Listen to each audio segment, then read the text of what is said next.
Qatari Prime Minister Sheikh Mohammed bin Abdulrahman Al Thani announced that negotiators had reached a deal for a ceasefire in the Gaza war between Israel and Hamas. The ceasefire deal comes after 15 months of conflict that has killed tens of thousands of Palestinians and inflamed tensions across the Middle East. Reports said the deal outlines a 6-week initial ceasefire phase and includes the gradual withdrawal of Israeli forces from Gaza and release of hostages held by Hamas in exchange for Palestinian detainees held by Israel, an official briefed on the negotiations said. The agreement follows months of on-off negotiations brokered by Egyptian and Qatari mediators, with the backing of the United States, and came just ahead of the January 20 inauguration of U.S. President-elect Donald Trump.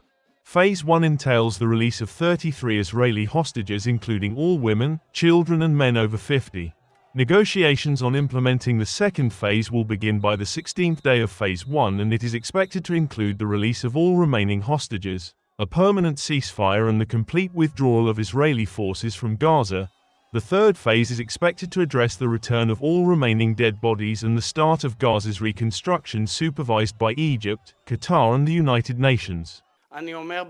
Israeli President Isaac Herzog made a televised statement shortly after a ceasefire deal between Israel and the Palestinian militant group Hamas was announced, calling the agreement a necessary move.